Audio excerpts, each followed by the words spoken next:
mahardika ing tias ing kamardikan. Rahayu Rahayu ingkang samya pinanggih. Nugroho mewah seh wilasaning Gusti mugi tansah kasarira dumateng kita sami.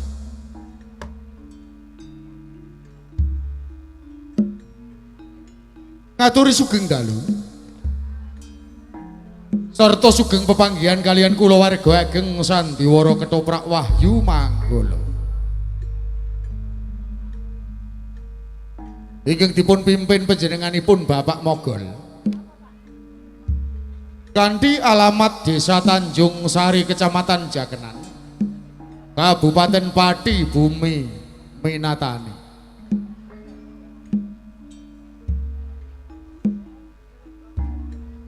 Saksampunipun panjenengan sami kasugoto tari gambyong minangka purwakaning pagelaran ing dalu punika. Keparenga ing dalu menika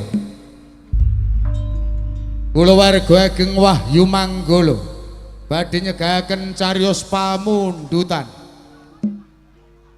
ingkang mawi ira-iraan Banteng Medyun dumawa perangan labuh tresno Sabaya Pati Sabaya Mukti.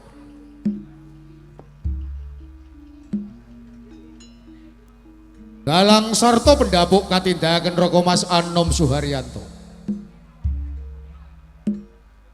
Asisten sutradara katindakan Nadimas Eko Pranoto. Pangeprak katindakan Bapak Suhardi. Wontene Pranoto Pakliran. Dipun tindakan Raka Mas Sukawi sak kanca.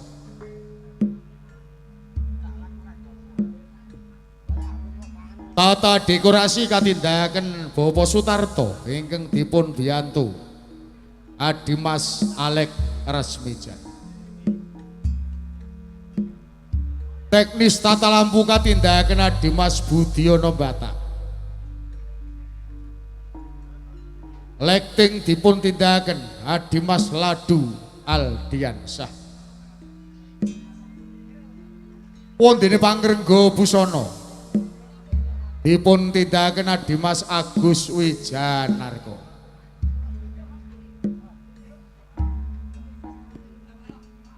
Binarung ungling Kyai Gongso Madularas ingkang dipun pimpin Bapak Keman Widodo. Kanthi pangli ing Swarawati utawi Pesinden dipun tindakan Ibu Sri Murtiningsih saha Ibu Suparyana.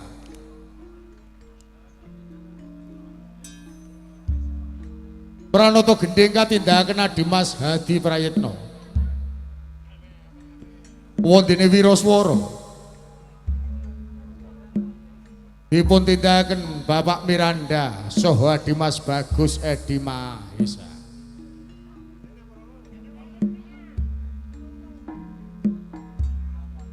Musik campursari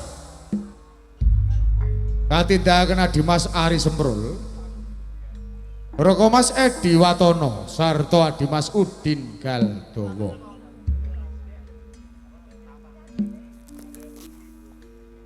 Pagelaran Sandiwara Ketoprak Wahyu Manggala dipun sengkuyung WM Audio ingkang dipun pangarsani Raka Mas Gentong Kawa.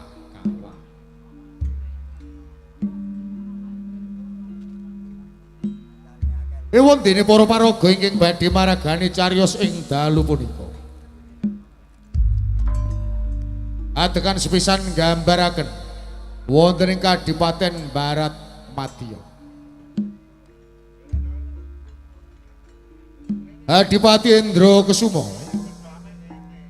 ing dalu menika dipun paragani Adimas Abdul Sutopo. Patih Hendropati katindakan Adimas Abi Rojali. Temenggung Nirmala katindakan Adimas Eko Pranoto. Indrawati kaparagani Nimas Uut Sutriana. Ewon dene para prajurit karamekaken para seniman bagus Wahyu Manggala.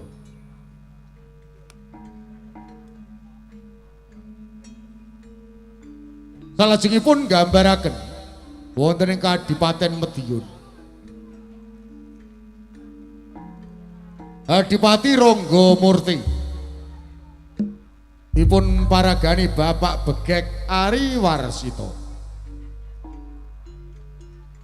Garwa Prameswari katindahaken Mas Tata Wulandari. Patih Reksa Praja kaparagani Adimas Bagus Suyanto. Tumenggung Brajanata katindahaken Raka Mas Andi Prastyo. Ewon dene Respati katindahaken Mbak Ayu Sri Poncowati.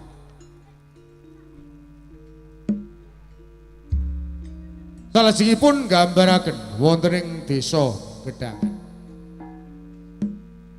Pak Kromo ing dalu menika dipun paragani Bapak Ambeh Wahono. Cendana katindahaken Raka Mas Judek Prakoso. Ewon dene Cendani kaparagani Mas Menik Widyawati.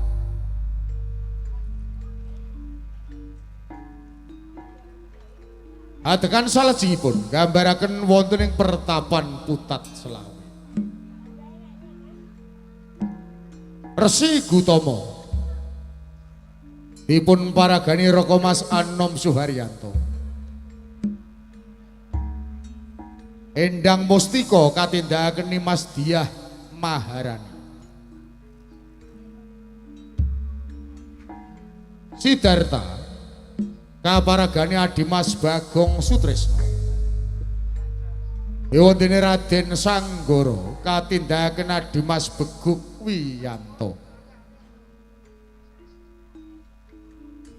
Repat utawi dagelan ingkang badhe nglipur manah panjenengan sami. Katindahaken trio pelawak Wahyu Manggala. Sak sendor Adimas Rokim sarta Bapak Mogol. Kanthi embanipun ingkang katindahaken Si Ciuk Arum Somplak kabiyantu siswak Indah Kalola. Pekaten kala wau para kadang budaya Sutresna penggah para paraga ingkang badhe maragani cariyos ing dalu punika. Kita sagotrah kulawarga ageng Wahyu Manggala anamung ngaturi sugeng lenggah sarta sugeng hamriksaning ngantos titi purnaning pagelaran dun.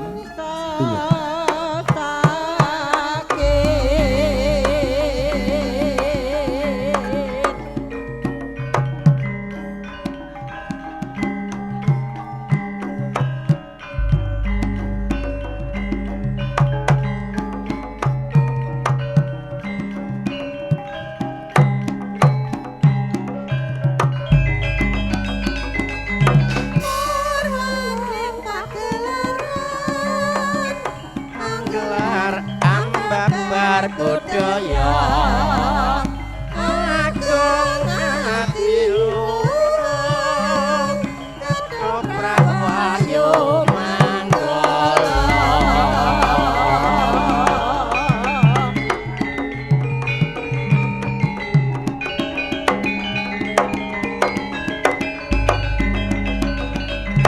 Purwani pagelaran anggelar ambabar budaya agung ati luhur ketoprak Wahyu Manggala.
Kula tampi asta kekalih kula pundi wonten mustaka.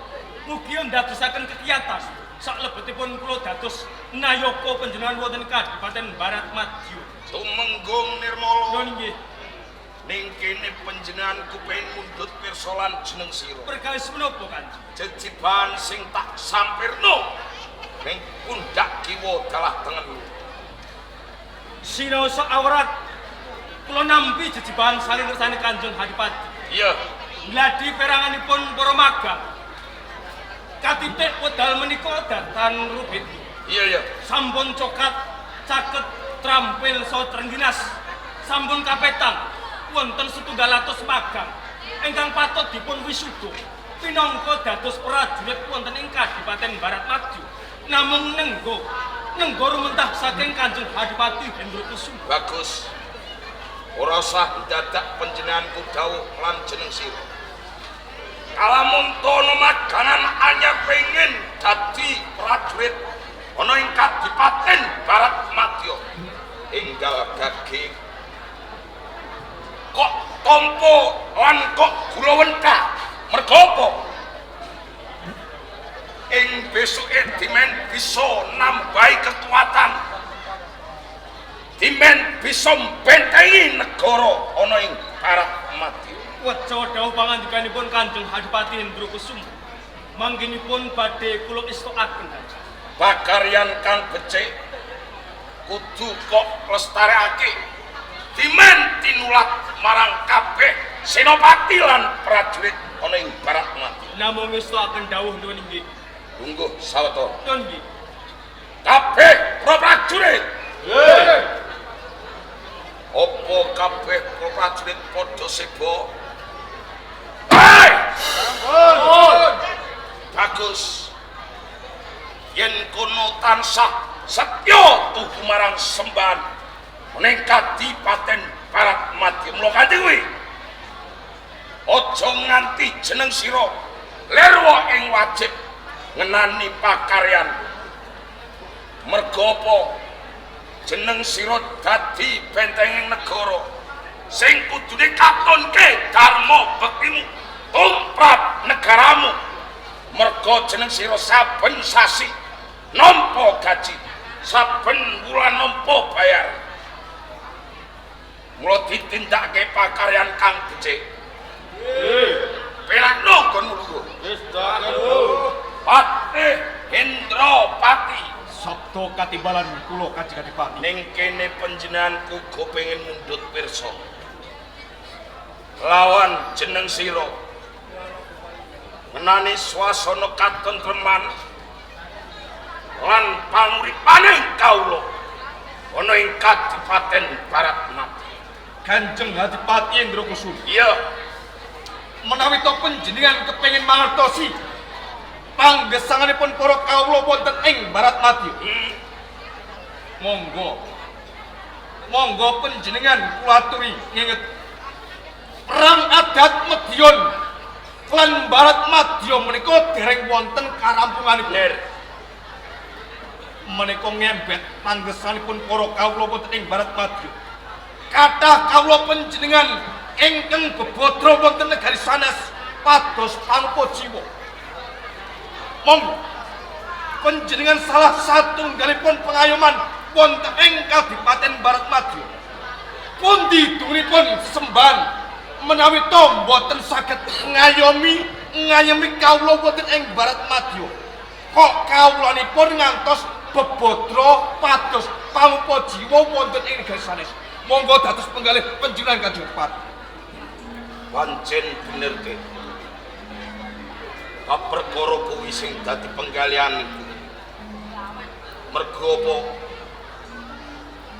Ngenani perang adat durung ana kerampungan. Kamangka aku jejering pengayoman sing kudune bisa ngayomi lan ngayemi marang kaulaku. Nanging kanthi nyatane mung bab perkara perang adat durung ana kerampungan. Dur satemah sing dadi korban kuwi kaulaku ning Barat Madya. jeneng sira ngandhakake kalamunta kabeh kaulaku ana sing bebodro ana ing negara Pakmancanegara ing kamangka te dadi kawrananmu Prabeya wektu dina iki tokas karyaning negara ana ing Kadipaten Baratmadya ki wis entek. Mila ganti mriko Kanjeng Adipati. Perang adat antawisipun Medyon dan Baratmadya kedah dipun enggal wiwit kemawon. Piye to mangkune? Menawi kepareng kula badhe sumula atur sawetawis. Iya. Nalika panjenengan kaum ini subuh minangka dados pengayoman wonten ing Kadipaten Baratmadya. Iya. Panjenengan nate sumpah badhe mulyakaken sedaya kawula panjenengan kang mapan wonten ing Kadipaten Baratmadya. Bener. Nanging Kanjeng jumbuh atur pangandikanipun Gusti Patih Hendropati menawi wedal menika kathah kawula panjenengan ingkang nandhang kesakat panggesanganipun. Iya. Awet saking perang adat ingkang dereng wonten pepunton. Bener. Menawi panjenengan lajengaken perang adat antawisipun Medyon lan ugi Baratmadya. Menawi korbanipun prajurit Bandadonya kula kinten sampun pas lan trep. Menika salah satunggaling prajurit ngungrepi bumi wonten ing Kadipaten Baratmadya.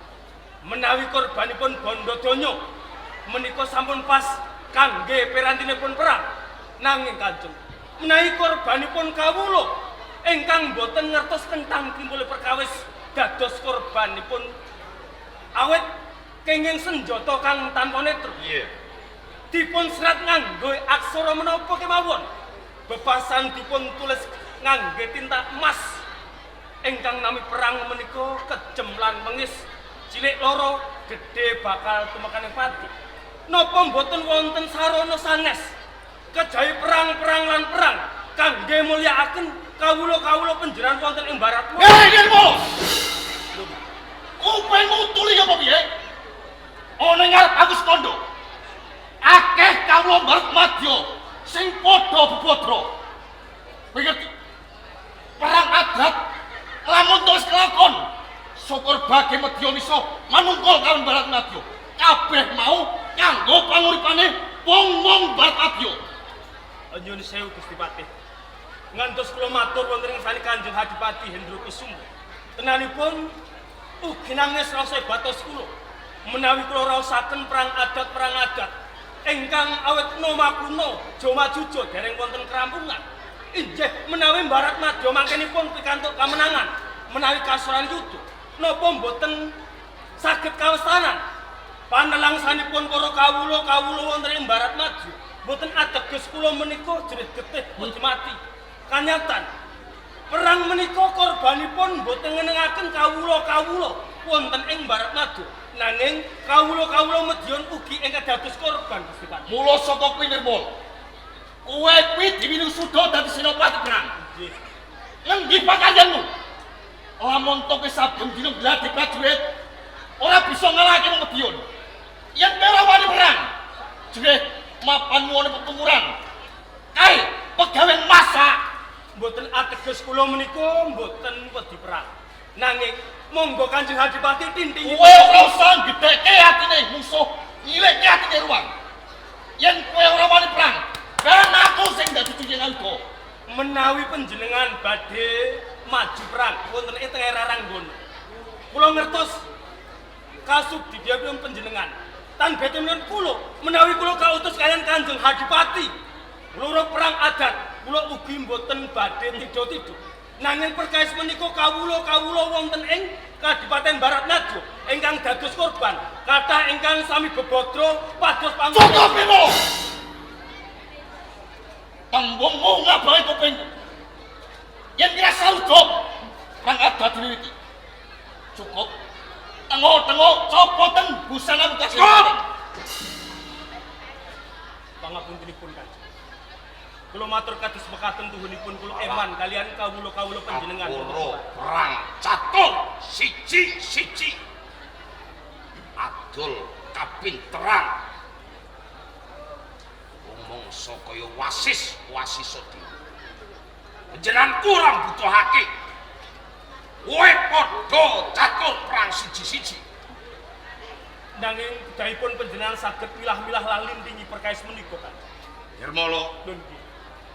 lan kowe Indrapati. Niki Ngayoman tunggal ning Kadipaten Baratmadya. Kuwi panjenenganku. Mula kanthi kuwi. Wiwit dina iki panjenenganku dawuh lawan Nayaka nayakaning praja meduning Prakawula lan prajurit ana ing Baratmadya. Kalamunta perang adat Medyon lan Baratmadya wektu dina iki kawiwitan.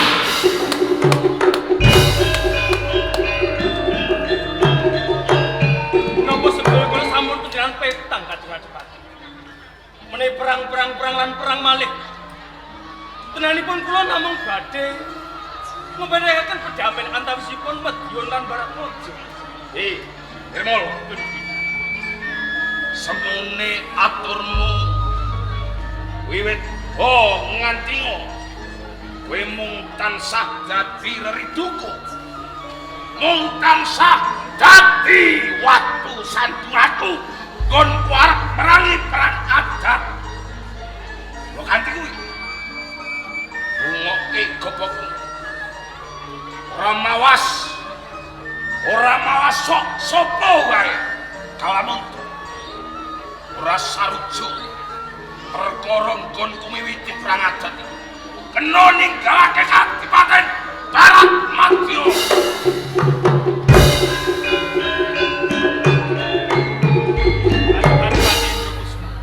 Apa? Sinaosa panjenengan menika mboten gumuk setunggal antasipun para nayakaning praja wonten ing Kadipaten Baratmadya. Bebasan panjenengan balang ngilen nanging ingkang kenging wetan. Kula kumaos, nggih, tuhunipun kula mboten sarujuk. Menawi perang adat menika kedlarung-larung. Jalaran kula ngeman peranganipun para kawula mangkenipun ingkang dados korban. Nggih, mboten dados baya menapa. Nanging kula badhe mitungah dhateng panjenengan. Sakderengipun kula nilaraken Kadipaten Baratmadya.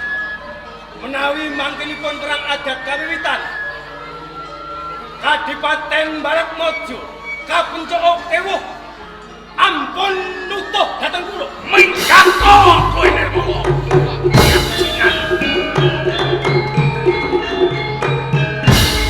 Pati Indrawati, Kanjeng Adipati Indrakusu. rasa dadak wedian. Nyebarno bandira ronteng. Tondo perang adat kawiwitan. Ngirto bergadaning prajurit sing jagol-jagol. Budal Kamtawa Condau Panjenengan Bais Dakjira. prajurit. Iki perang adat.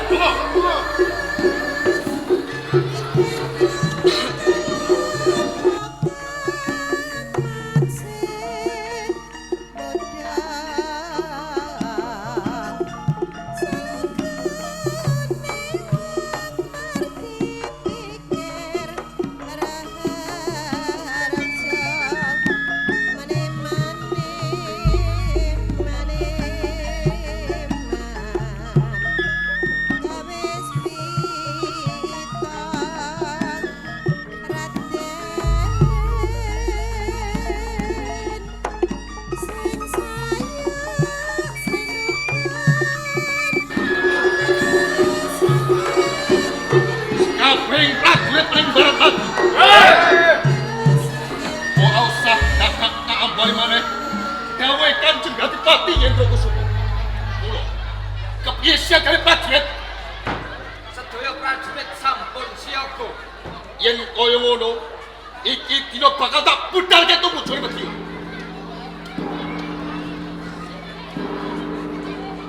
Rodam tumo. Siapa makan? Istio Sanjoto lumaksana makita-kita.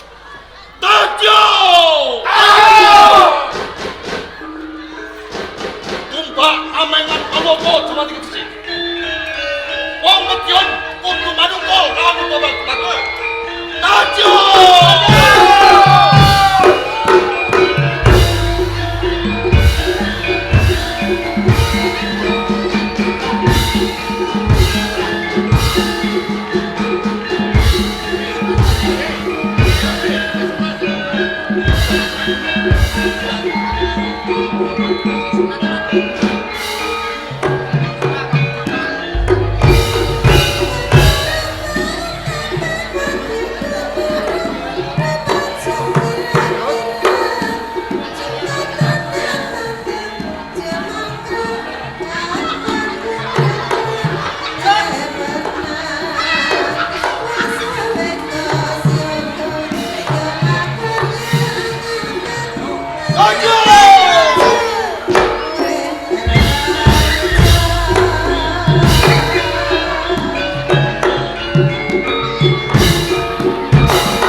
Yen Ragleru Senopati Nirmala. Ana nggih Gusti Patih. Nirmala. Layumu lonjong limis, keringetmu deleweran. Cetane nggawa pawarta. Nyun sewu Gusti Patih. Ngantos kula pelajar wonten sak tengah wana panggih panjenengan. Kula badhe caos pekabaran. Njur ngenani perkara apa Nirmala? Dawuh Kanjeng Hadipati Hendrokusumo menawi perang adat Mbarat lan Medyon badhe kawiwitan malih. Perang adat bakal kawiwitan. Yo kene sak suwene kowe tak tandur ning Kabupaten Barat. Iki pinangka prajurit telik sandi sing kudune bisa ngripih lan ngedem-ngedemke perkara perang adat kudu bisa rampung. Ning kowe ora. Apa kowe wis kepengin dadi senopati ning Kabupaten Barat kowe? Ampun ngendika kados pekati. Gusti Patih, tuhunipun boten kirang-kirang. Anggen kula caos pemut kalian Kanjeng Hadipati Hendrokusumo. Ewa semanten sedaya atur kula boten dipun pailu. Boten namung menika Gusti Patih. Wedal menika ugi kula kasebrataken saking Kadipaten Barat Maju. Dadi ki wis disebrate saka Kabupaten Barat. Leres malah kaporo wedal menika prajurit saking Kadipaten Barat Maju sampun siaga ing gati ingkang dipun kirit Gusti Patih Hendropati. Dadi cetane dina iki Barat wis ngejak perang adat kowe Liripun kados pekati. supaya ora ngawestaran wenyung supo ning barisan mburi. Menawi katen pareng Aku ingkang atus-atus bakal mantan.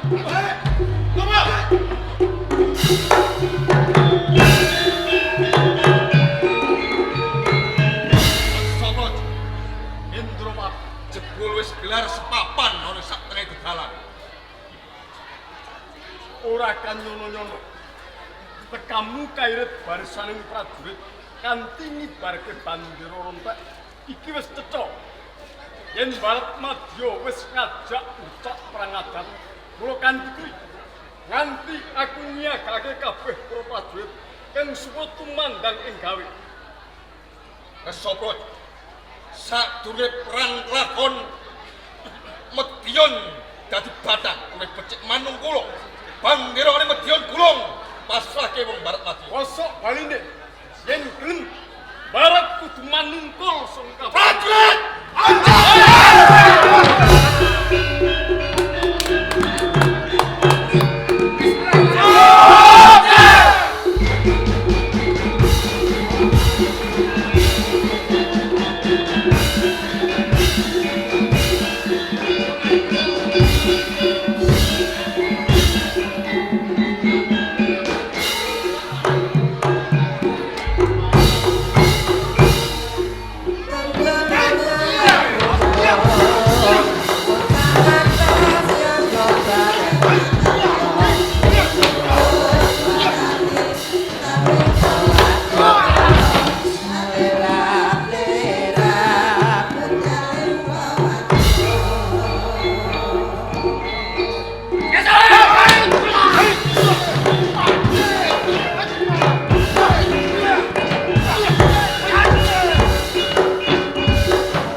nganggo sirah. Nganggo sirah. Ora nganggo sikil. Ora. Nganggo sikil. Lho. Sirah gambarane ono tulisane. Tulisane apa dia? BS. Maksud apa? Barang bekas. Ora. Barang sortiran. Ora. Ya apa? Barang segar ini. Ora barang segar. Apa? BS. BS.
Alah, alah.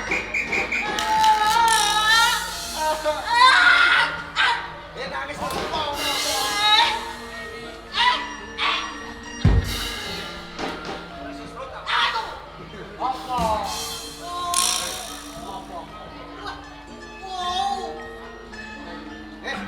Maksudnya ngene-ngene diapakno? Maksudnya, Yo. titiknya kecepet.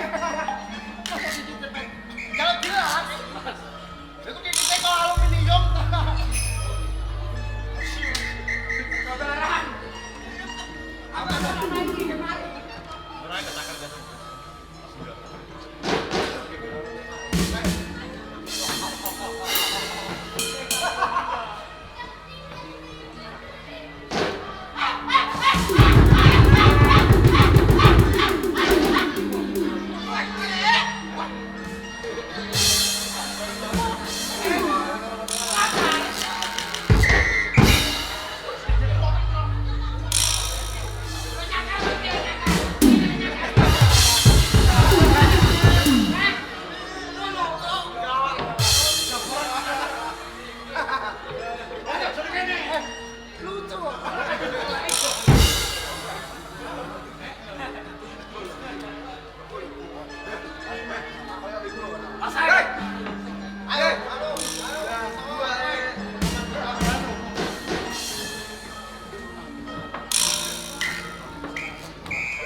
Bisa wani kuwi.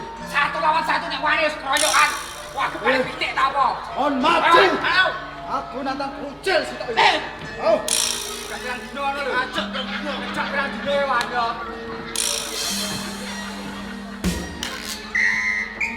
Ah. Apa? Apa? Apa?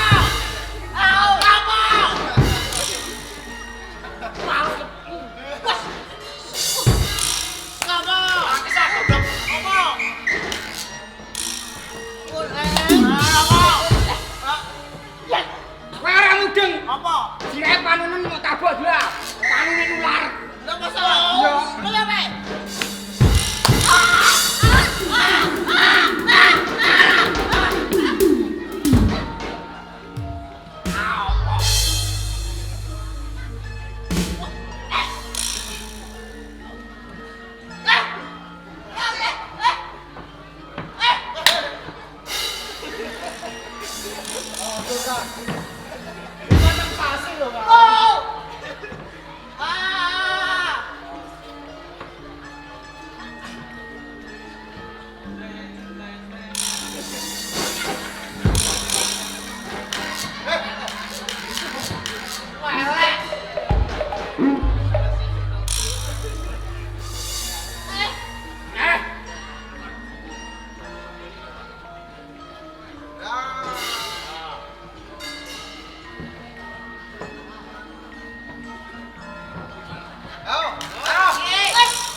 Sing jaluk